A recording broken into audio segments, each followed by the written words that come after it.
Glòria, què és esto, Juan?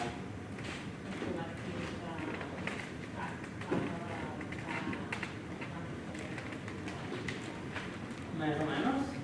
¿Et dius? Oriol, què és esto, Juan?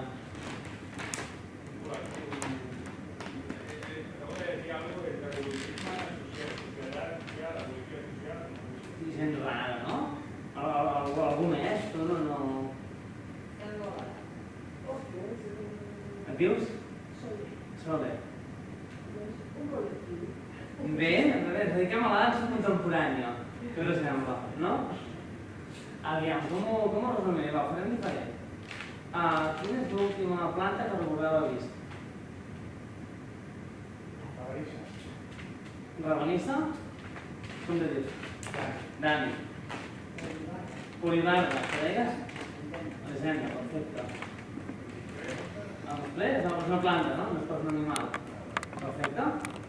L'última planta que recordes, he vist. Potencial. A lechuga, ve, vamos bien. A la sospirilla, ¿vale? Doncs d'aquestes plantes que he dit, n'hi ha algunes que no són oblidades, com la lechuga, no? I que es cultiven, per tant serien varietats cultivades, però n'hi ha algunes, com el lletsó, que és el que anomenaríem què? Si jo li diu, hòstia, un lletsó, això què és? Una hierba, una mala hierba, sí? Per tant tenim que entre la vegetació que trobem als carrers de Barcelona hi ha espècies plantades, com pot ser un nesprer, un plataner, un lledoner, o segur que un altre, un enciam, però també en trobem de plantes que deixen soles. Aquestes plantes que deixen soles són el que anomenem popularment males herbes. Sí? Fins aquí sí, eh? Aquestes males herbes serveixen per alguna cosa?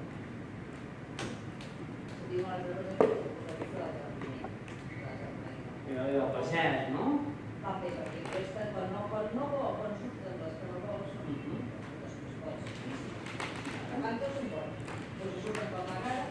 Estem dient que una mateixa planta, en funció de com ens la mirem, no? Pot ser una mala herba o una bona herba. Sí, més o menys? Quantes plantes d'aquestes que deixen soles creu que hi ha a Catalunya, més o menys? Els boscos, els rius, els camps, la costa, el Pirineu, en total? Quanta vegetació silvestre hi ha a Catalunya, més o menys? Números? Números, sí. Milers, no? Però milers pot ser 1.000 o pot ser 500.000? Sí, clar. Centenars? 4.000? Espècies silvestres més insoles. El pi, l'alzina, la rabanissa, l'ortiga... Totes les plantes. Més de 300? Mira, més. 3.000, ja l'he aproximat bastant. Us he dit 4.000, 3.000, unes 3.500. Sí? D'aquesta vegetació que surt de forma espontània... Comptant arbres, això també? Comptant arbres, això, eh? La flora autòctona de Catalunya es calcula al voltant de les 3.500 espècies. Comptant arbres, arbustos, herbes, folgueres, sí, tot això. D'aquestes, quantes diríeu que es poden menjar?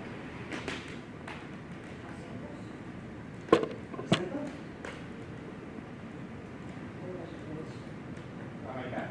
Per la meitat, eh? O sigui, tu, una de cada dos que tindrà. Unes 1.700, no? 2.700, no, 1.700, no?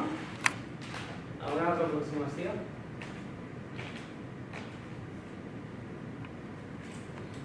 Una pregunta diferent, quantes en mengeu vosaltres? D'aquestes que deixen soles, no ens hem de comptar. Quantes en mengeu? Quantes en mengem? Cap. Espàrrecs, no menges? Els d'allà que venen del Perú, eh? Segurament. De marge? De marge no. Tu només alguna planta d'aquestes que creix de marge? Sí. Quina? Ara? Bueno, arriba la romaní... Rigola, romaní... Què més? Doncs, els pares silvestres també... Bé. Va, en tenim tres, com a mínim. Bandines són les universitats i el quimista. Els mores, vinga, va, 4. Què més? Va silvestre, vinga, va, 5. Què més?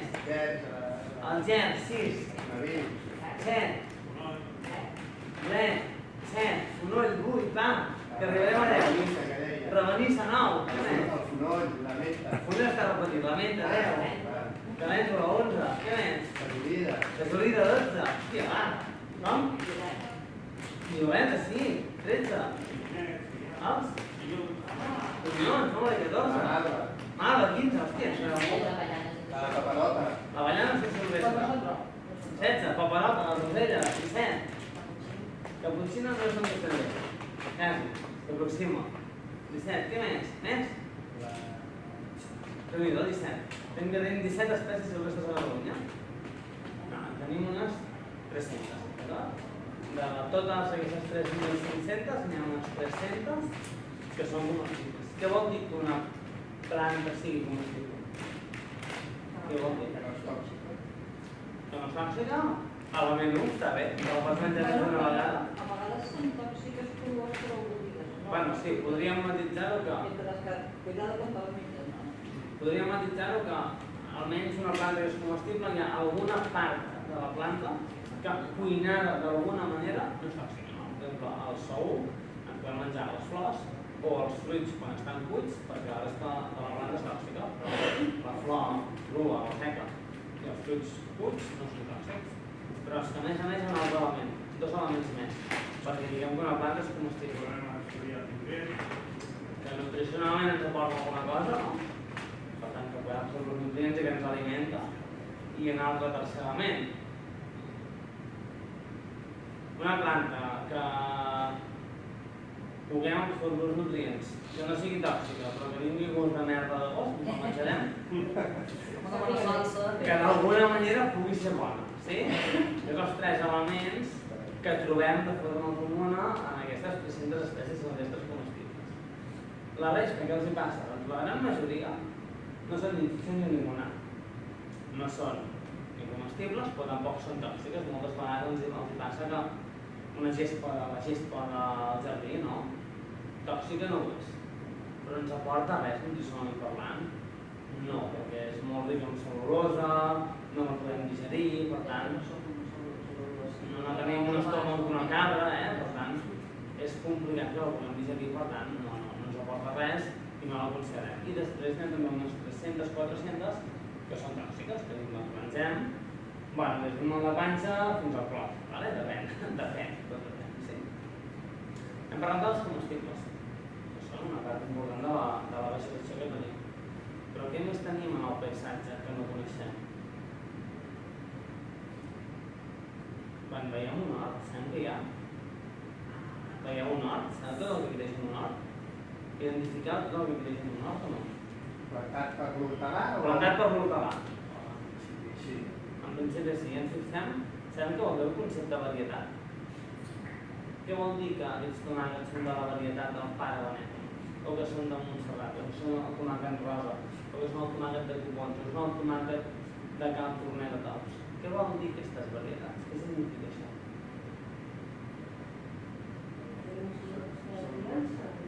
Varietats de la mateixa espècie. Tots nosaltres som de la mateixa espècie? Has dubtat, Veus que soc una espècie no humana o has d'explicar alguna cosa i traiem una notícia, deixem la presentació de llibres i plantetes, traiem una notícia bomba? Tots som de la mateixa espècie, no? Però tots són diferents. I si ens comparéssim amb la gent que ve de la zona asiàtica o del nord de l'Àfrica o de la Sud-amèrica, seguirem sent de la mateixa espècie però serem diferents, sí? Per tant, tenim diferències dintre d'aquesta espècie. En el cas dels vegetals, totes les tomaqueres pertanyen a la mateixa espècie, però els diferents tipus de tomaquera se'ls anomenen varietats. Una varietat és la de sucatà, l'altra varietat és aquella que és buida i que fa poc suc i que ens ajuda per assecar, l'altra aquella que és molt sucosa i molt dolceta, l'altra és més àcida, l'altra és de la pell més gruixuda, l'altra és de color rosa, l'altra és de color vermell, sí? Aquestes són varietats. D'on han sortit aquestes varietats? Com és que tenim? Quantes varietats tenim de tomàquets a Catalunya? O havíem tingut tradicionalment? Quantes varietats? Només de tomàquets, Quantes varietats calculava que hi havia hagut a Catalunya? 30? O més? Moltes més. diria, no ho sabem perquè no les hem estudiat totes, però com a mínim 300 o 400. Hi ha un moment, has dit 6 o 7 o 8, no? Penseu que cada cas... Seria una, anava a dir el Xerri i el Raf, per estar. Però ara en parlarem, m'encanta. Compte que hi havia hagut, diguem, números rodons, unes 300 varietats. Sí? Què vol dir que una varietat sigui tradicional? El Raf és tradicional? No ho sé. Amb aquest nom? No ho sé. Passa. Vale. Què vol dir el tomàquet? Raf sigui o no sigui tradicional? Pel nom es sona malament, Sí, Com definim una varietat tradicional? Que porta temps cultivant-se. O porta temps cultivant-se en un lloc? Quant de temps? Anys. Però els tomàquets també tenen. Per tant, de la prehistòria, malament. El tomàquet va venir i és nou, per tant, primera dada. Això tot evoluciona, Algo que en el seu dia no era tradicional, ara pot ser. Menys, 50. Allò es cultivava durant que s'ha cultivat ininterrompudament en un lloc.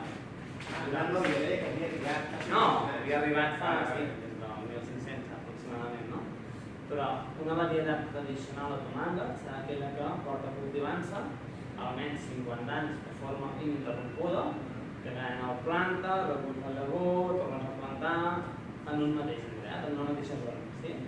I què més ha passat en aquests 50 anys? Que jo el planto, però la meva veïna és de llavors, i li donen uns llavors. I ella li dona al seu veí, el seu veí li dona al seu cunyat, i el seu cunyat li dona a la seva germana, sí? Per tant, es va escampant aquesta llavor i es va generant un coneixement, no? I el primer el plantava sense saber com plantar-lo, però a vegades sabem que és una varietat que pesa molt el tomàquet, que a vegades hem de ficar una canya perquè si no cau. I a més sabem que és molt sensible a que es facin molt bé les fulles, que ens agafin foc. Ens hem de saber que l'hem d'espurlar, perquè li entra més llum i més ventil i més. A més sabem que és un tomàquet que hem de collir quan està ben madur, perquè si no, no és prou bo. I anem generant aquest coneixement. A més, un altre element molt important. Jo tu quan et dono llavors, aquestes llavors, les plantaràs i et fotrà el mateix tomàquet que mi. Segurament sí. Bueno, és a dir, diferent perquè tots seran diferents, però si el meu tomàquet és allargat amb nas de bruixa i de color rosa, em sortirà un tomàquet allargat amb nas de bruixa i de color rosa. O sigui, no serà exactament igual que el meu, però sí semblarà, més o menys. Sí? M'hauràs hagut de pagar res per aquestes llavors? En principi no. O sigui, m'has pagat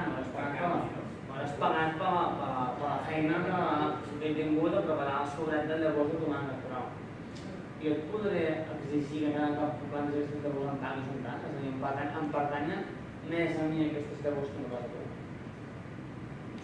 No, però són llavors que hem anat seleccionant tots al llarg dels anys. Per tant, una cosa important d'una varietat tradicional no només que s'ha plantat durant 30, 40, 50 anys en un mateix lloc, sinó que és una varietat que ningú la té en propietat, que ningú l'ha patentat, que ningú l'ha registrat i per tant ningú et pot exigir que li paguis per fer la seva. Són llavors lliures. I a més, un altre element molt important, un tercer element molt important d'una varietat tradicional. On vius tu? Digue'm un lloc que t'agradi que no sigui Barcelona, va. Sabadell. Vinga, va, Sabadell. I jo t'he donat aquests tomàquets de Vall d'Aran, d'acord? Uns tomàquets que es cultivaven a la Vall d'Aran. És poc lloc de tomàquet a la Vall d'Aran, però ens ho inventem. I jo vaig venir un dia a veure, vaig donar aquests tomàquets, dos plantaràs a Sabadell. Aquests tomàquets se't faran igual a Sabadell que a la Vall d'Aran? Home, potser els de l'Oleta del Vallès en part els agrada, però en part els passen una mica canutes, no? Però aquests tomàquets tenen una gran capacitat. Que d'aquelles tomaquetes que hauràs plantat, el primer any baixaran de la Vall d'Aran, pobres bèsties, i n'hi haurà la majoria, de 25 que n'has plantat, 25 moriran, quedaran rostides. Però els altres 5 lliuren. En següent, guardaràs llavor de quina, que les 5 queden fet tomàquet, que sí. I tornaràs a plantar llavor. I de les 25 que plantaràs, en sobreviuran 10. Ah, mira, és millor que això. I guardaràs llavors d'aquests. I al cap d'uns anys, totes et viuran. I tu i jo, fa temps que no ens veiem, no? I al cap de 20 anys d'aquest passat llavors, vinc a veure de què? Què tal, Antònia? Com home? Com tens aquests tomàquets? Que te'n porto uns quants per a veure què tal. I quan jo veig que els teus tomàquets són iguals que els meus. No. Perquè tu els hauràs seleccionat en un lloc i d'acord amb unes característiques diferents que jo seleccionaré a ballar aquelles plantes que resisteixen al fred, la humitat, que no duren un poc sol, són aquelles que els agrada la calor, arribar a la marxa, que poden sobreviure un poc d'aigua. Per tant, fixeu-vos, d'una mateixa llavor, al camp de 50 anys o 30 anys, tindrem dues varietats diferents. Que a més s'afegit així de clar. Però si es fes una anàlisi química, cap de any de l'altre, i trobarem diferències, no només aquestes que cultiva de fàcil campanya, des de fàcil campanya que s'hauria hauria canviat? Sí, clar, hauria canviat perquè això ens porta un element clau de les varietats tradicionals que són molt variables entre elles. No són uniformes. Planteu una tomaquera del pare Benet i totes seran allargadetes i buides, però no seran exactament iguals a diferència dels tomàquets rats o tomàquets xerri que tots semblen clons l'un de l'altre. El fet que no siguin exactament iguals, tot i per tenir la mateixa varietat, els dona la capacitat d'adaptar-se als canvis. Això és un element molt important, per exemple, de l'adaptació de les varietats en un context de canvi. És super. I no només això. Imaginem que a Sabadell tens un amic que li agraden molt aquests tomàquets, però a tu t'agraden aquests tomàquets per sucar el pa. Que a mi li agraden els tomàquets per a mi. Al cap de 50 anys tindreu la mateixa varietat de tomàquet o no? Què hauràs fet? Tu t'agrada un tomàquet per sucar el pa. Quins tomàquets plantaràs l'any següent? Sí, però tu tens la varietat que t'ho puc acabar d'anar, és que aquesta varietat m'agrada molt per sucar el pa. Que siguin més plens, no? Que tinguin més, o no? Vols sucar el pa durant l'estiu, que és quan hi ha tomàquets, o durant tot l'any? Durant tot l'any. Per tant, tu cuidaràs els tomàquets a l'estiu i què faràs? Es guardaràs una caixeta.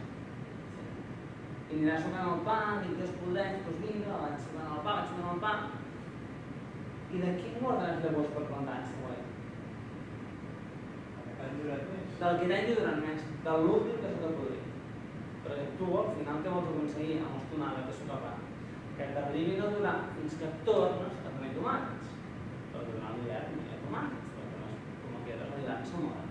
Quan tu cada any aniràs allargant, primer duraran fins al desembre, després fins al gener, després fins al març, després fins a l'abril, i arribarà un dia que t'arribaran fins al mes de juliol. I dius, ostres, perfecte, tinc tomàquets de sucar el pa durant tot l'any, perquè el juliol ja tornaràs a collir els tomàquets. En canvi, el teu amic, que mourà els tomàquets per a mi, hauràs seleccionat aquells que tenen la pell més fina, que són aquells que es podressin més d'hora, que tu no t'interessaven per res, però com que ell els vol per acollir menjar, seran els que aniràs seleccionant. Per tant, tu una mateixa varietat tindrem dues varietats diferents. En un mateix lloc. Si això ho anem a extraure, que evidentment s'amaran més aquests dos que amb els que ens porta la Conxita del Delta de l'Ebre, però d'aquesta manera es van transformant totes les varietats.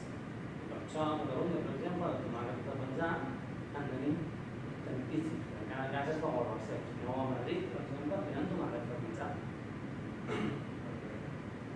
Per què no? Perquè no sucaven el pa. Si no suques el pa amb tomàquet, et cal un tomàquet. Sí, però després ho regida el guarda un pot.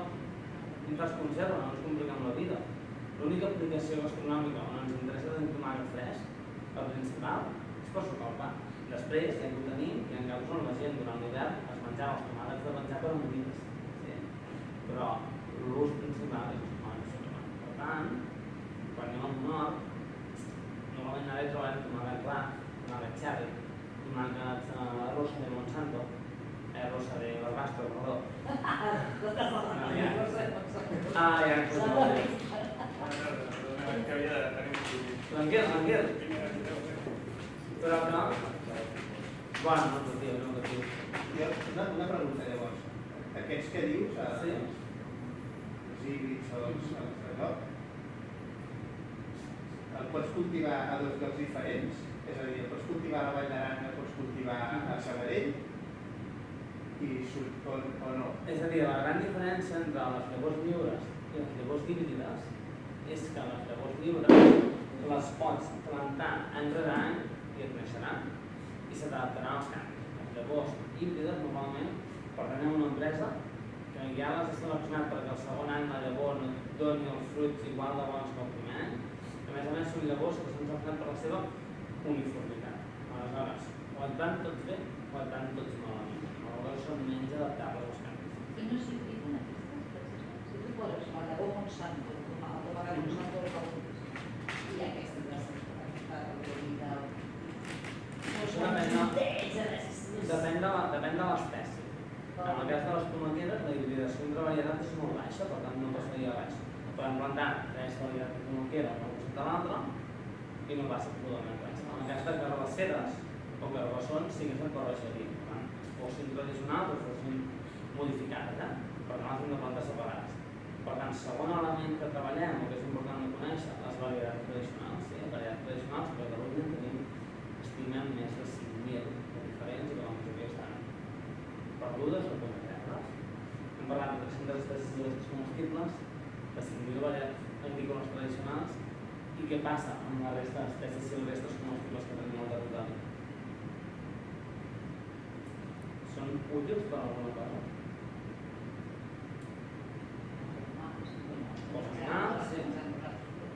Penseu en vosaltres ara mateix.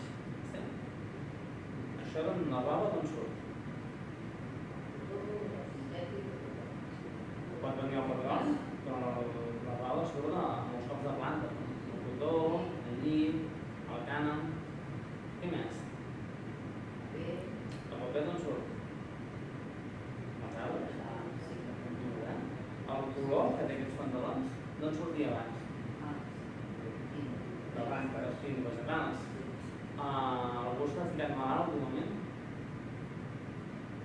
Algú diu d'un constipat? Constipat, s'ha fet un cop, embanyar-se.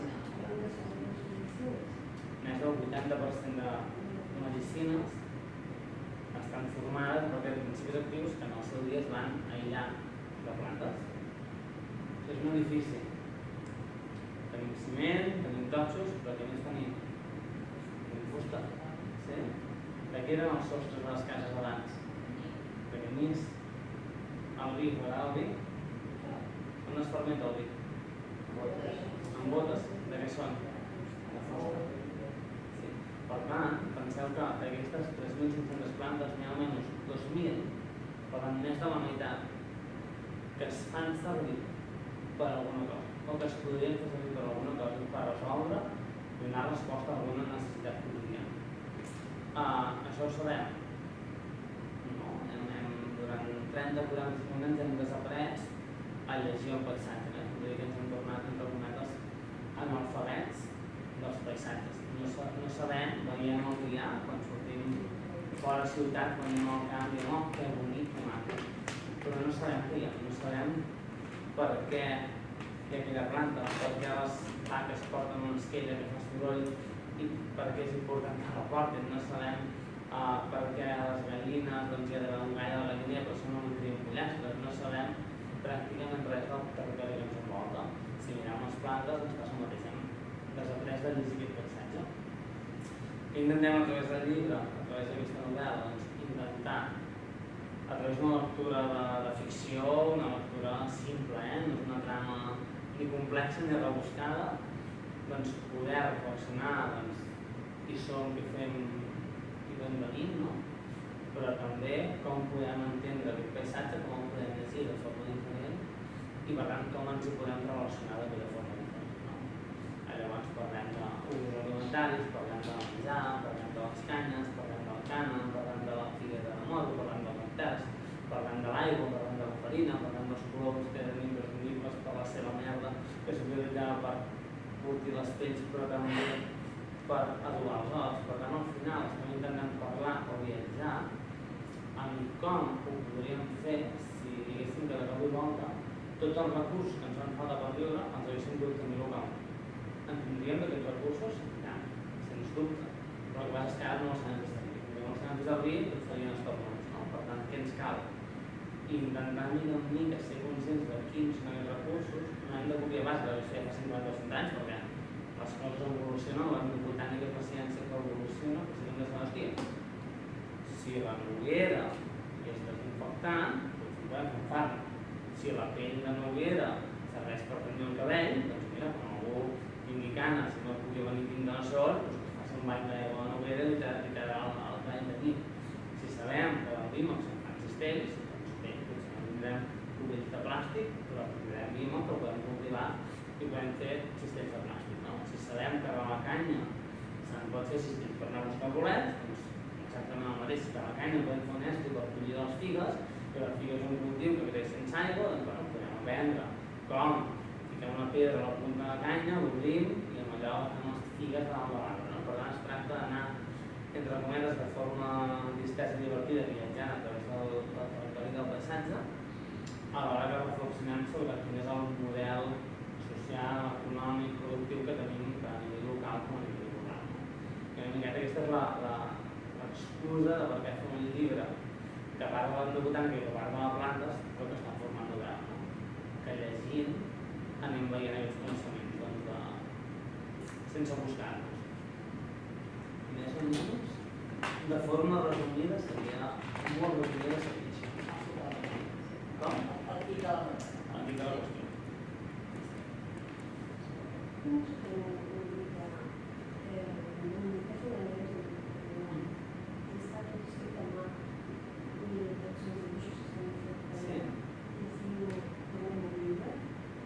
Tornar a viure? No, no em sona. Vale?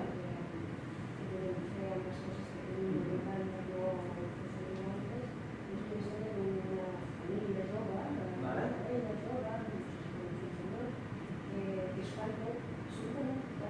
Vale? Em sona la història. Clar, aquesta, és a dir, el llibre que tampoc no pretén ser és una cosa utòpica, és a dir, ens pretén ajudar a obrir els ulls per entendre de forma diferent el paisatge que ens envolta, de forma que reflexionem sobre diferents aspectes, no? I els protagonistes són dos noies joves que els passen coses i que decideixen qui són, què volen fer, què volen contribuir, no? Però tampoc hem de pensar que nosaltres com a individus ho podem solucionar tot, perquè llavors és quan la gent s'ofusca, s'estressa i s'angoixa, no? El que hem de dir és a la mesura del que podem, com amb les nostres accions podem ajudar a que les coses canviïn, no? Què puc comprar o què puc deixar de comprar, què puc explicar o deixar d'explicar, no? Però assumint que això és una cosa que hem de canviar de forma transversal com a societat i que nosaltres som una part molt petitona i que podem fer i no ho podem fer. I ara no li preguntamos sincerament, no sé tu estàs en el, no sé si dir-ne 1% o 2% o menys, però 0,5% de la població que està intentant que i aquí a més està molt bé, segurament que deu tenir molta gent que està en d'això, en aquest àmbit, tenim un compromís vital de dir no sé què serà quan jo no sigui, però jo mentre soc estaré lluitant. I això conservi, digui, es doni a conèixer i en tant expert i seria un tòpic que n'existeix. Correcte. Alguna cosa més que no sigui evitar l'extinció d'aquest tipus? T'ho diré diferent. No és que sigui impossible, és que és imprescindible. Ah, ja ho sé. És a dir, L'imprescindible és segur. per sort cada cop Tal com ens ho posa. És a dir, que som una minoria molt minoria, cada cop som més per això, això sí que és cert, però també és cert, i no ens hem d'enganyar que vivim en una bombolla, això és una bombolla. Aquestes 6 persones que hem aquí són una bombolla, i cada cop hi ha més polarització també, no? Hi ha la persona que està més conscienciada i fins i tot s'angoixa i és un que vol dir massa, no? Qui no té incoherències vol dir que no té ideals, però també les persones que diuen, bueno, anem a viure la vida i ens ho batem tot. Sí. El tema quin és?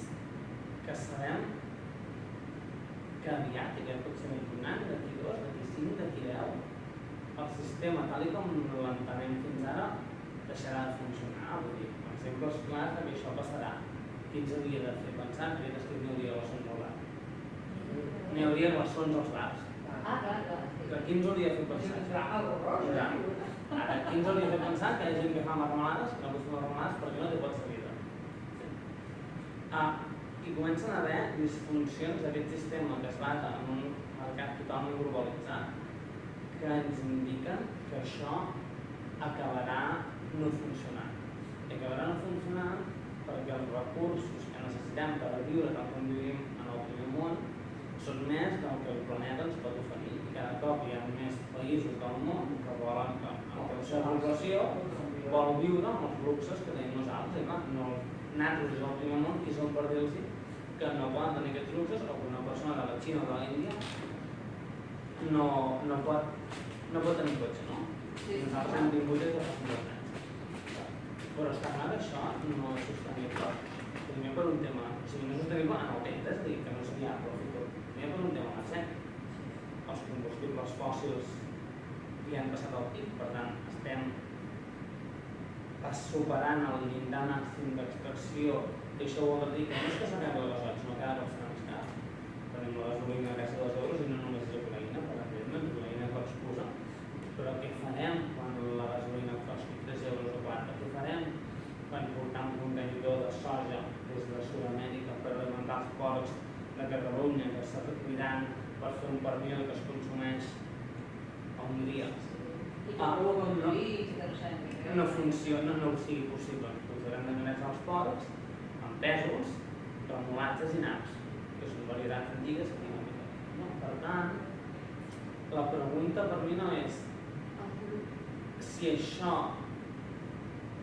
és necessari, sinó com hi arribarem. Hi arribarem de forma planificada, que seria el desitjable, o hi arribarem perquè de cop i volta direm hòstia, no arriba soja, tots a córrer com no deixem els porcs i tot el sector costum, per exemple, amb crisi gent hipotecada i gent que no pot fer finalment. Sí? I malauradament, tot i que jo voldria el primer escenari, crec que serem en el segon de realitat, no? És a dir, que de cop i volta hi haurà quelcom que serà a funcionar i no haurem previst que això passat i no estarem preparats per una resposta. Perquè canviar tot això, dintre d'aquest sistema de comerç alimentari, no es fa ni en un any, ni en 2, ni en 5, això genera un 10 anys, diria jo. I això és cap on no anem. Cap on no anem, no? Perquè això implicaria parlar, per exemple, de decreixement. És a dir, hem de parlar sense muts de que cal decréixer, que no vol dir decréixer el PIB, el PIB pot seguir creixent, però decréixer en el consum de recursos materials i energètics, perquè no és viable un petit ritme de consum. Vull dir, ara mateix moltes guerres del món són pels recursos, per la guerra d'Ucraïna, en bona part és pels recursos, no? I què estem fent? Ens estem fotent els pats pel cap per lluitar per les engrunes, però quan les engrunes no hi siguin, què farem? I tenim, no soc gens catastrofista, discursos com el Turiel i d'altres, que és molt catastrofista, no m'agraden gens perquè això que pareix que tenim molts recursos a nivell local per poder canviar les coses. Però el que passa és que hem de fer de forma planificada, no podem dir, hòstia, això és quan, els picoladors, d'aquí 2 mesos necessitem que això ho arreglem. No, això no pot ser, és impossible. Primer de tot perquè n'hi haurà pagesos, perquè la gent ja no sap què és fer de pagès i de pagès, no? Per tant, comencem per aquí. I l'altre gran tema important és la transició energètica. La transició energètica, tal com ens van explicar, és molt bonica, però no és possible amb les fonts energètiques que tenim ara poder mantenir els volums de consum energètic que tenim amb l'era del petroli. Coneixeu el concepte de taxa de retorn energètic? No? D'acord? Sí, és el concepte clau, és a dir, podem ficar plaques solars, però per més plaques solars que fiquem, no podrem seguir consumint la mateixa energia. La taxa de retorn energètic és l'energia que et proporciona, és a dir, fem-ho diferent. Per obtenir 1 litre de petroli, suposem que he gastat una unitat d'energia. Sí?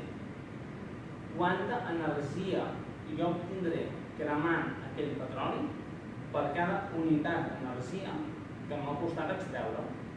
En el cas dels combustibles fòssils, gas, petroli, la taxa de retorn energètic ara ha anat baixant, però s'havia situat oscil·lar entorn dels 80. És a dir, jo gastava un d'energia i quan cremava aquell petroli en recuperava 80.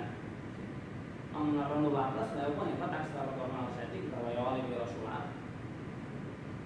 Què en diríeu?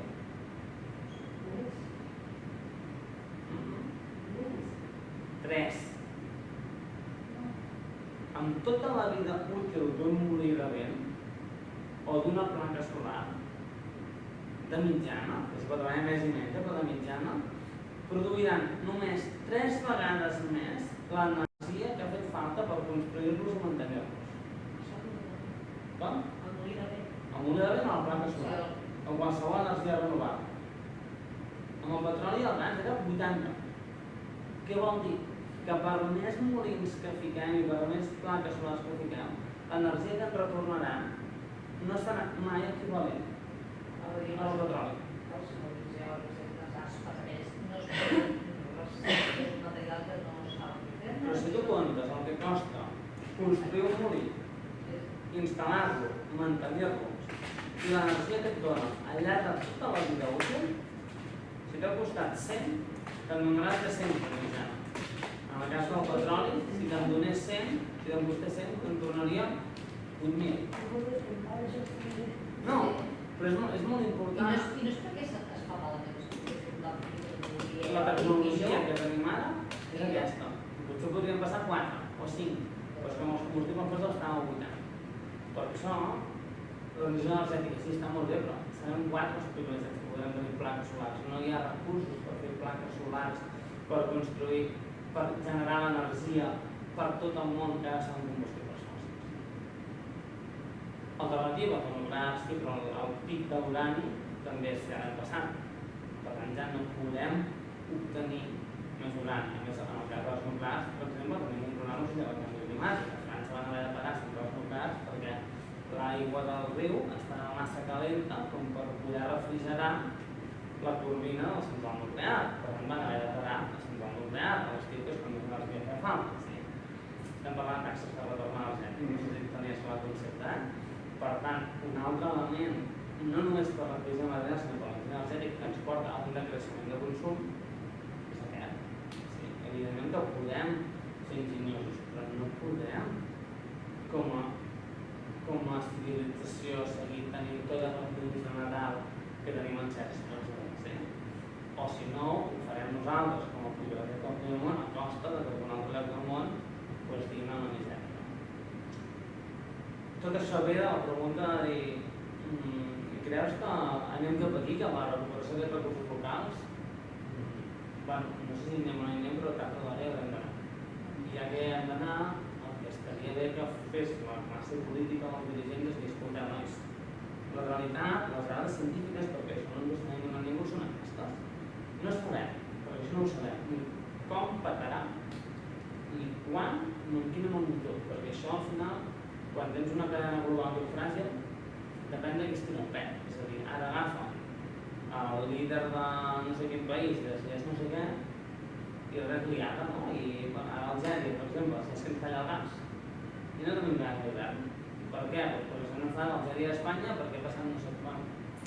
És una discusió del sistema, però no sabem en quin moment petarà tot.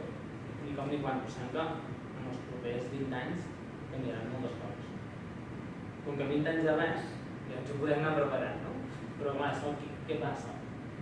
Que econòmicament és impopular, fins i tot. Els partits situats més a l'esquerra no parlen de creixement.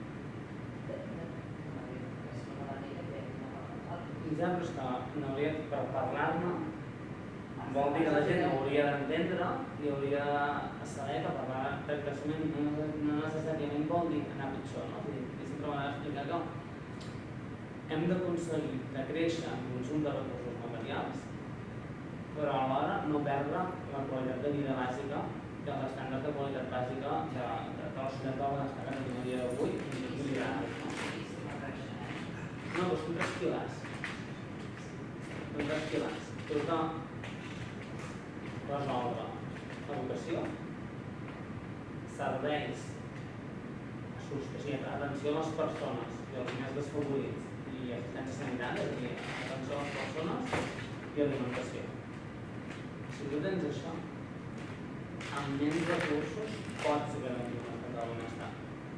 Però clar, això passa per molts canvis de base. Moltes reestructuracions. Potser el mòbil ens l'haurem de canviar cada 10 anys. I potser els microchips deixaran de ser micros i tornaran a ser macros. I per tant, potser el mòbil ens permetrà seguir sent una eina de comunicació, però en lloc de ser un mòbil així, que és així de fi, que només ens plega a la pantalla, tornarà a ser un mòbil més gran, perquè si no, no podrem fabricar microchips. Microchips s'han fabricat a Taiwan. La guerra, o sigui, les disputes sobre la sobirania de Taiwan, totes pengen els microchips, totes.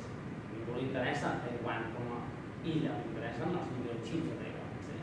Perquè si no, el 80% dels microchips del món surten de Taiwan. I sense el microchip no funciona el mando del cotxe, ni el mòbil, ni res. Sí? Per tant, bueno, potser el mòbil com a eina de comunicació el tindrem, però serà més gran. Vale, perfecte.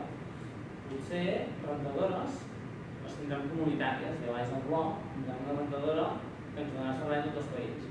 I són canvis de plantejament per amb menys recursos poder viure igual de bé, no? I la roba, potser no en tindrem 10 pantalons, no? Potser aquesta sabata està foradada.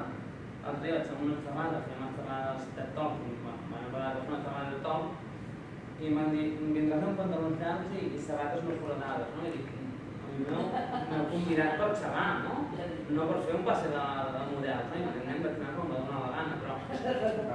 Vas buscar un més 5 persones de l'organització, si no, perquè clar, tota la imatge, hi ha les empreses, doncs dic, bueno, doncs jo vaig als llocs, jo si en un lloc em posen un codi de vestimenta, i em vaig, per tant no hauria hagut de dir entrada, no? Vol dir que em portés una roba que permetés ficar la pataqueta del micro, tranquil, que podeu ficar la pataqueta del micro, ja està.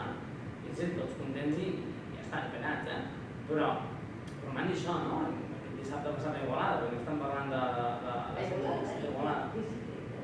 Les xerrades TED Talks. Bueno, un tipus de xerrades que s'origen als Estats Units, són xerrades molt breus, de 18 minuts, radiomonòlegs, per... A temes molt concrets. A temes molt concrets. El format està bé, suposo que algun dia la penjarem a la web i ja podreu dir. Però perquè veiem, no? En el món és una cosa una mica... Bueno, està bé, però un punt classista, entre cometes. Perquè veieu encara quina mentalitat tenim, no? Hòstia, em diguessis que ho foto pudor, ara ja em pitjaré, però com dic que sí, l'esclat està foradada, però és que encara la puc allà mig any més, sí? Per tant, en 3 anys m'ho he estalviat 2 sabates, i per tant... Vas parlar d'això, en aquest cop? No, perquè era anar-se'n molt al tema i no tocava.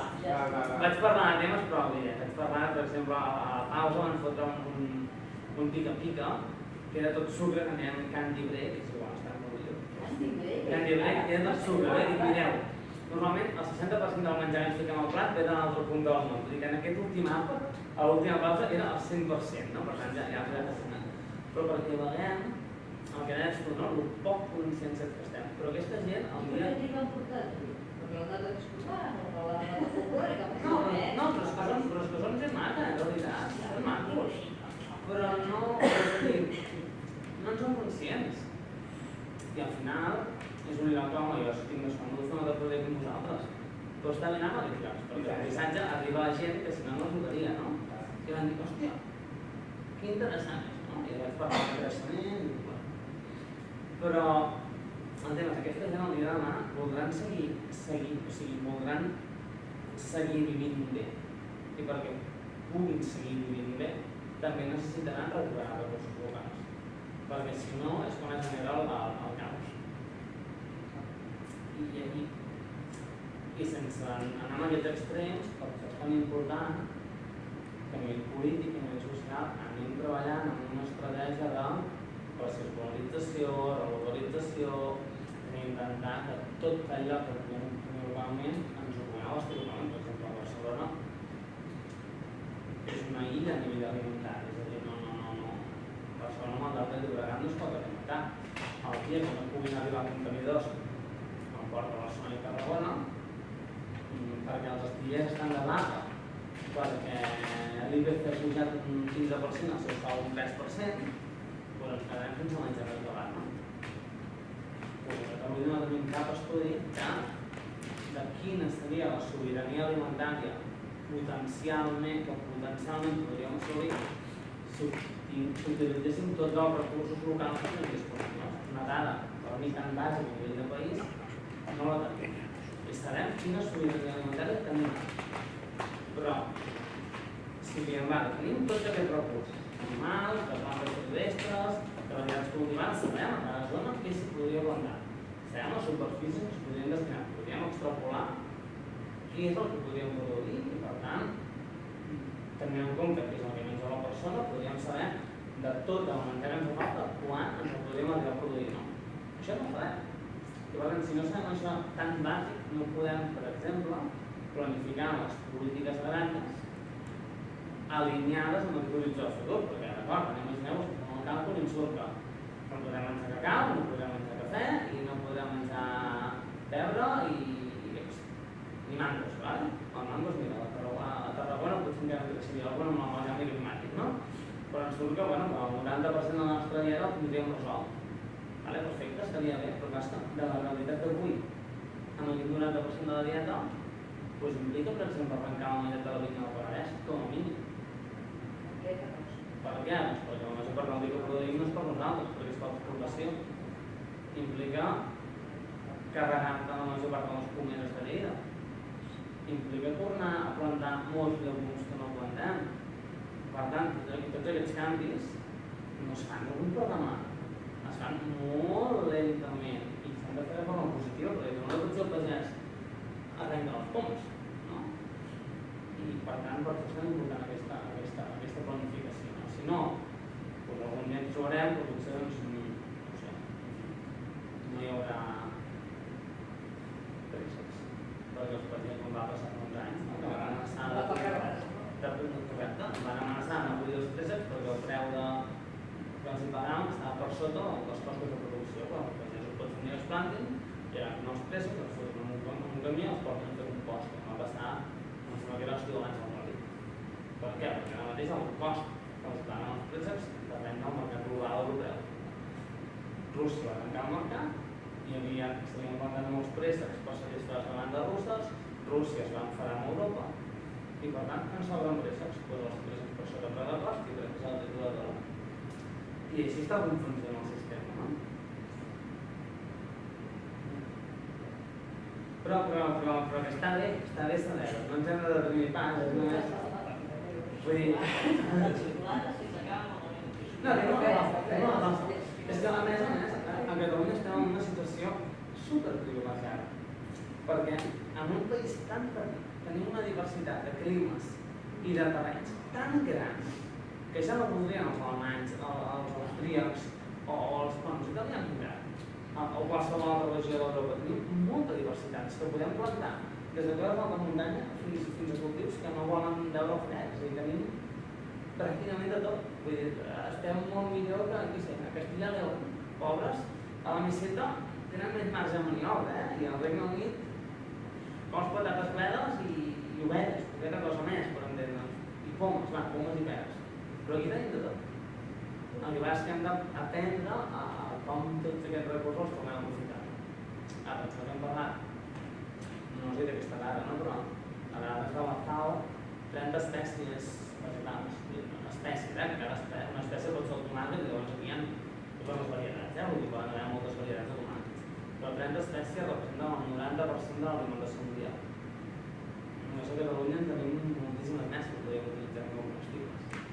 Per tant, què vol dir? Que ara estem dependent d'uns recursos que són globals, però que són els que hem focalitzat i els altres hem deixat de banda, però que en tenim molts més que no pas més. I aquesta és la cohesió. I per tant, recuperar aquests bancs de llavors que són tan petits, tornant a la pregunta, que em sembla que no ens serveixin de res, han de ser les eines perquè quan tot això ho vulguem traslladar al sector agrícola ens tinguem aquests recursos. Això ara, si anem a parlar amb els productors del Pirineu, de Cerdanya, fins al nostre bosc, per mirar, perquè si algun dia es volen tornar a cultivar aquest bosc a Cerdanya, tinguem unes llavors que ja estiguin adaptades, que no hem de començar a zero. I alhora sense renunciar al que ens ve de fora, sense que l'etnobotànica no és una fotografia fixa de fa 100 anys, no és. Coneixem què hi ha en el passat, ho adaptem a la realitat actual per transformar el futur. I evidentment, si el clima canvia i arriba un meló del Marroc que es tracta fantàsticament a Catalunya, doncs no renegarem de plantar-lo de la mateixa manera que en el seu dia van portar els tomàquets, van portar les patates, van portar la canola, no? O sigui, és fer un mix de tots els recursos sense renegar. Més preguntes? Hi ha un pacte de llavors a Catalunya? Com? Hi ha un pacte de llavors a Catalunya? N'hi ha 12. 12. I què estan previst per rodes? Justament aquest dissabte vam a trobar aquí a Barcelona, al Mercat de les Tres Xemeneies, de totes les entitats que formen part de la xarxa catalana de Graners, que aglutina xarxa catalana de Graners, que és una federació en la qual són representades les diferents entitats que treballem amb llavors. I són Xapolan, Esporus, Garrafardes, Cultures Trobades, Triticàrum, Alba Josà, els Vigilants del Pallars, la Cerdanya. No sou pagesos i operadors. És a dir, són entitats que ens dediquem a conservar llavors, sí? A conservar llavors tradicionals. En aquesta circulant el que fem és, l'objectiu de la circulant és recuperem les plantes oblidades i transformem el que ara darrere el que mengem, no? Transformem el sistema agroalimentari. Per tant, tenim banc de llavors de varietats agrícoles tradicionals i banc de llavors d'espècies silvestres. Què fem? Parlem amb gent gran, ens donen la informació, ens donen les llavors, ens les guardem, les comercialitzem, no són nostres ni teves ni ningú, són de tothom, però les distribuïm perquè es tornin a plantar, perquè es tornin a plantar la millor manera que es conservi, i després fem tota la feina de divulgació, xerrades, llibres, formacions, assessoraments d'empreses, administració, a part de dinamització territorial, i acabem amb la part d'alimentació, no?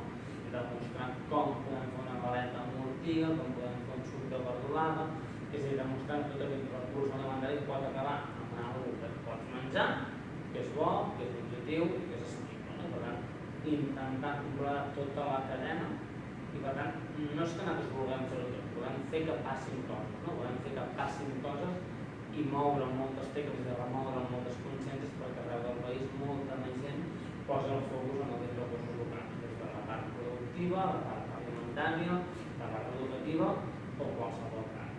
Aquesta és una miqueta les línies de treball circular, i per fer-ho hi ha l'equip tècnic, que són les persones que professionalment estem vinculades, però sobretot hi ha la massa social. Ara som uns més de 1.000 socis i sòcies a tot Catalunya i ens repartim per grups locals. 19 grups locals, un d'aquests és a la zona de Barcelona, i els grups locals són els que han de proposar i realitzar activitats a nivell local. Ostres, per què anem a parlar que els mercats de Barcelona tinguin una etiqueta que pugui saber si l'enciam, el peix o la patata ve d'aquí o ve d'altre punt? Per què no tinguem cartellets a la zona de Montjuïc que la gent sàpiga quines herbes hi ha que es mengin? Perquè així el dia que trobin aquesta herba al mercat no diran que és una mala herba, sabran que es pot menjar. Per tant, anar fent remoure totes aquestes consciències. I dintre d'això, una part és el banc de llavors, però la major part d'entitats que també tenen bancs de llavors només tenen la part de bancs de llavors. I ens falta molta feina per fer, moltes zones de Catalunya no s'han estudiat encara. Més coses. Aprofiteu, no podeu comentar. Que has de cuinar quan poses les espècies en les herbes, que l'altre has de fer d'un, tres, que trobo que no pots posar herbes de números 3, coses així. Això, és a dir, l'etnobotànica, he fet la tesi doctoral en etnobotànica. L'etnobotànica defineix com la ciència que estudia com les persones d'un determinat lloc utilitzen les plantes per satisfer o resoldre un problema quotidià. Jo tinc una cosa entre les dents, agafo una branqueta d'aquella planta que seria rígida, me la fico entre les dents i per fer descorredents, això seria un ús etnobotànic, no? Quan parles amb persones grans, persones d'altres cultures que t'expliquen, escolta, per què fer servir les plantes, podem diferenciar tres tipus de coneixements. Aquells coneixements que s'ha demostrat que tenen una base científica, la farigola va bé, poc constipat, està demostrat. Les ortigues són comestibles, està demostrat. Coneixements que no sabem si són certs o no són certs, perquè ningú els ha estudiat, aquesta planta la feien servir com a antitumoral, quan la gent tenia un mal dolent. No hi ha, imaginem que és una planta que no s'han fet estudis químics de la seva composició, doncs no ho sabem, s'haurà d'estudiar. Aquest coneixement és important perquè si algú vol, per exemple, desenvolupar fàrmacs contra el càncer, en aquest cas, doncs pot utilitzar aquest coneixement tradicional perquè segurament li serà molt més fàcil arribar a alguna cosa que té sentit si parteix d'allò que ja s'havia fet servir que no passi per res del general. L'altre dia em van trucar que haurien de fer un estudi amb bitxos picants per extreure la capsaïna, perquè és una substància picant i que la capsaïna, juntament amb altres components que hi ha als bitxos, estudiaven si podia tenir capacitat antiviral. Tot això, si tu et fixes en el coneixement tradicional, tindràs moltes més possibilitats de que l'encertis. Un cas clar és el cas de la malària, que si ho coneixeu. Hi ha una doctora xinesa, que es diu la doctora Choilu, que li va el Premi Nobel de Medicina l'any 2016, i ella el que va fer és, a través d'un tractat de medicina tradicional xinesa fa milers d'anys, no sé si tenia 2.000 o 3.000 anys, va saber-lo interpretar correctament i va saber extreure d'una planta que és l'artemísia, l'artemísia que s'ha ficat de moda al monogàlic, que sembla el vermut, va entendre que en aquella planta hi havia el principi actiu per combatre la malària. Però la clau quina era? I per això els que havíem provat abans havien fracassat. És que aquella planta no es podia ficar en cabell, no es podia ficar en infusió. S'havia de macerar amb aigua a temperatura ambient, perquè si s'escalfa, l'artemisina i el principi actiu desapareix. Per tant, gràcies a aquest tractat de la medicina popular xinesa, ella ho va provar. Com? Doncs aquí, gràcies a això, s'han pogut desenvolupar un fàrmac, ara ja no s'extreu el de l'artemisi, sinó que s'aïllarà la molècula, sintetitza químicament perquè és més eficient, però sense aquesta informació tradicional no tindríem un fàrmac que salva milers de milions de vides a l'any. I després hi ha el tercer grup de coneixements, com el que deies tu, que no tenen cap base científica, poden tenir una base religiosa, una base mitològica, el placebo i la fe molt muntanyes, però no hi ha cap base empírica que digui que si tu barreges les plantes de 2 en 2 seran més dolentes que de 3 en 3, no? O allò que s'havien de fer les novenes o les setenes. Les novenes era una orientació perquè la gent se'n recordés que si prenies una infusió havies de fer un temps d'aproximadament 9 dies prenent-te-la, després havies de descansar perquè per molt natural que fos hi havia principis actius i tòxics que es podien acumular a l'organisme i després tornar a prendre aquella infusió. Per tant, si són infants, si són 9, si són 8, si són 10 o si són 7. Sí? Novenes, perquè mitològicament el terme 7 i el terme 9 tenen una sèrie de connotacions i es fan servir perquè eren fases de regular per la gent, però si te'n prens 8 no passa res. O altres casos curiosos, no? És molt popular a Catalunya Central de dir no, és que tu agafes un dintre un joan, abans de sortir el sol, un brotet de llentíssim a la nata, és igual, la planta que la recullen tot Ferran Fafons. L'agafes, renses 2 paranòstres i 2 no sé què de l'Erça Maria, la llences endarrere, sense fer res més, no se fa amb la mà, i et cauran les berrugues que tens a tot el cos. Dius, bueno, però és que si m'hagués fregat la planta sobre la berruga, encara, però és que no, la berruga la tinc al genoll i ja fa la planta amb la mà. Canviar de base, evidentment, pot ser que tu estiguis tan convençut que et funcionés que això provoqués un canvi o una activació del teu sistema immunològic que fes que actués contra les berrugues i que per tant les fes saltar. Però era l'efecte placebo, no la planta, sí? I com això tantes coses, per tant, quan fem sempre documentacions més tradicionals, és un saber popular que estava recuperat, però després quan l'anem a aplicar hem de passar a 3 nivells. Jo crec que m'agrada molt la tercera part, però per la part que ens motiva, curiosament, més de vegades que t'expliqui mitja hora de les virtuts de la planta, però t'afegeix un número 3 pel mig, ens motiva. Sí, però són coses que fan gràcia, no? Correcte. Els pagesos ficaven una creu d'arç blanc a la part de dalt dels camps, lligat amb un mocador vermell, perquè deien que allò ajudava a fer desaparèixer les tempestes i que no pedregava. Això, doncs molt sort a Catalunya. La planta canviava, podia ser també boix, però ho hem documentat des de la Catalunya Central fins al Prepirineu i Pirineu. Té alguna base?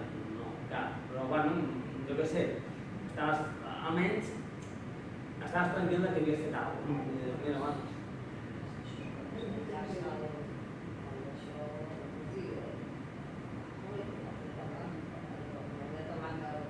el ves. Que No porta fer una il·lusió sola. i vaig a la palma al balcó, formar part d'aquestes coses. O coses més Carolines,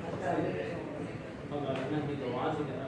Coses per malalties incurables, no? També, quan una família tenia un nen que deia que estava espatllat, per exemple, espatllat no està clar quina patologia és, si és un nen que estava herniat, o que no acabava de créixer bé, o que no caminava bé, bueno, que no es desenvolupava correctament, un problema motor, El que és que, com eren infants petits, d'1, 2, 3 anys, agafaven l'infant, li treien la roba, agafaven un roure, esbarlaven el tronc pel mig, és a dir, no el tallaven, sinó l'esbarlaven pel mig de tal forma que es fes un forat, sí?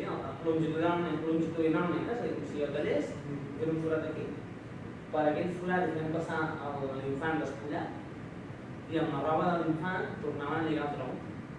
Deien que si el roure vivia, vull dir, normalment vivia perquè tu tallaves la roba al mig i la roba junta i prou, l'infant viuria i es curaria. Això és molt extens també, però passa una criatura pel mig d'un donar. un roure, per exemple, el roure transmet la resina, hi ha unes cases més curioses que també que tenen un forat que quan arriba el nou acabat de néixer, l'altre no sap per aquell forat, per entrar a la casa, perquè aquí segurament tenia una declaració de documentos que és esperem que el roure a veure si es mor, per tant no reneguis el teu fill encara, encara no el veus mal format, no el deixis com a mal. I molts cops t'expliquen que després no, és que li van a bé, i segurament eren potser infants que de petits doncs els posaven a desenvolupar-se, o que cuinaven malament, o que tenien algun problema que molts cops després quan creixien doncs es resolien, no? Però suposo que davant de les esperances dels pares ens diuen trobarem això, no? Més cosetes, va. Com les oracions, no? Estava buscant una un cosí que és pastor i ha anat recopilant i les ha anat fent servir d'oracions antigues, no? Perquè tenien per la tempesta, per quan anava a fer altres humans i de supercurioses també, no? Que la Mare de Déu per allà al mig i després, no sé, diuen aquesta és una de protecció, en nom de Déu i la Mare de Déu, que de 3 àngels siguin acompanyats meus, que no sigui mort ni pres, ni de cap mal animal escomès, cants i llops les dents serrades, lladres i traïdors les mans lligades, que la capa de Déu sigui protector meu, junt amb la seva mare, la Verge Maria, acompanyi els pastors i els ramats tant de nits com de dia. I llavors això ho havien de repetir 3 vegades, 3 Mare Maria, 3 Santíssimes, no sé què, i això era, que deies tu, no? Plantar una creu a març i un d'allò, la sensació que fas alguna cosa i que et quedaves tranquil, no? Hi havia en Salgòmits, que era botànica popular, que era el lloc que acull una oració, d'espantar el llop, molt llarga. I ell mateix sentiu, diu, evidentment, diu, si el llop t'havia vist i no havia acabat l'oració, no havia sigut efectiva. I si havies pogut acabar l'oració, el llop havia marxat d'avorriment. Per tant, havia sigut efectiva.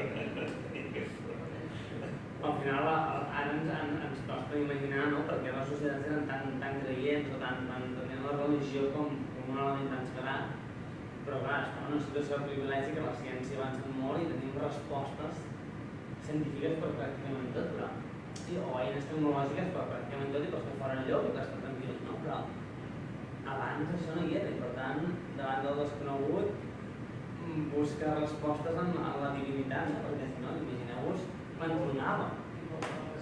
Clar, què collons són els trons? No saps què són? Llavors estat de lluny, perquè reinici. Quants sembla que el va pagar el WhatsApp? Quan vam apagar i reiniciar el mòbil? A veure si s'arreglava. Què té a veure que reiniciar-se? Perquè quin efecte té si veiem, bojament, que reiniciarem l'aparat i funcionarà. D'on són aquestes duracions? De tot Catalunya? Ell és del Berguedà Vale. i sí, recollides de per allà, de zona important. Super interessant. Sí, no, n'hi ha hagut, però també hi ha hagut de festa. De tot, perfecte. Clar, sempre hi ha com una barreja, no?, de la part religiosa Sí. i la part de... Bueno, Sí, perquè segurament aquestes oracions s'originen en un moment precristià, és a dir, que la religió era una altra, i després el cristianisme hi fica la seva cullerada. s'ha de cullerada per fer-s'ho seu, no? I que... Correcte. No, i allà han sortit oracions contra el mal temps, diu Santa Bàrbara i Sant Marc anaven tots dos per un camí. L'àngel de Déu els encontrí, l'àngel de Déu els digué: què hi feu aquí? Ens hi volem a dormir. Doncs no he dormit pas, que venen 3 núvols molt mals, un de trons, un de llamps i un de mals espants. Doncs tireu-los un ramat de llàgrimes, on no hi canti cap gall ni gallina, ni cap cant de criatura viva. I el que aquesta oració ha dit, cap llamp no el pot ferir ni en 3 dies ni en 3 nits. I res tranquil i avall, no? Sí. Clar, no? I això s'explica... Per 3 dies. És que té relació perquè els llamps són la principal causa de mort a la muntanya dels Tigres. Sense cap més, o sigui, amb molta distància de qualsevol altre fenomen. I estem també parlant d'un moment en què persones de 15 anys, de 14 anys, dels que estaven al camp. Nanos que... Llavors que queden a la por perquè no s'apropessin als gots negres perquè no Oi, saps tot el punyetero dia allà? Sí. Alguna cosa havies de fer per no treure't dels altres també. És molt curiós.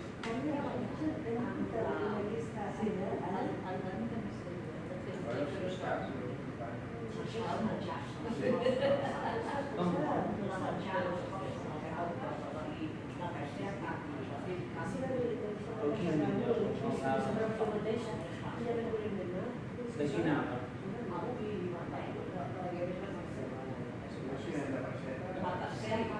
Del Pedro. A mi no em sona que és ningú. O sigui, la tercera capa es diu camp, Sí. i llavors com una... llavors està bé, no? Sí? Com una... Doncs baixa. I llavors l'afegeixes una mica i menges llavors dos. del Pedro Roja. Em sembla que sí. El País Basc. Podria ser, però... No em sona gens. Ara s'ha utilitzat més així com gallines o fulles o... I em sorprèn molt que comencis el canvi del Pedro Roja. Em sorprèn molt, perquè és dues resines de collons. Em diguéssim que un valor. Ho buscaré, tinc uns amics bascos al La gràcia també és que a cada lloc té les seves maneres de Sí.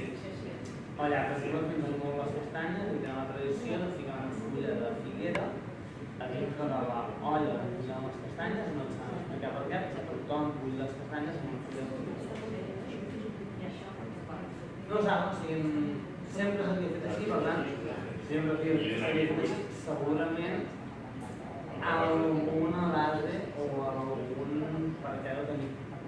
Perquè no res mitològic, no res que diu. Si no, no li posaríem, però ningú estudia la cap. I això del riu, jo crec que ho veia al riu. Sí? Bueno, és que és un pot tot, eh? Sí. Em sembla que hi ha un que parlo d'agafa el motor i s'ho guarda per després. Doncs una cosa es pot reservar. També pot portar manquina, pot portar sucre, si cal ficar part de la saba, la del canvi, com dius tu. Això és antic. Que a la plana, a la primavera, doncs has obtingut a l'escorça, allà has mecànic, doncs serà el xarop de l'art de plana, perdó, d'àcer, això té sentit. Però menjar el pi com a tal... Ho miraré. Pues què, el deixem aquí? Sí, perquè em sap greu perquè... Ui, som les 9 ja. Mare de Déu.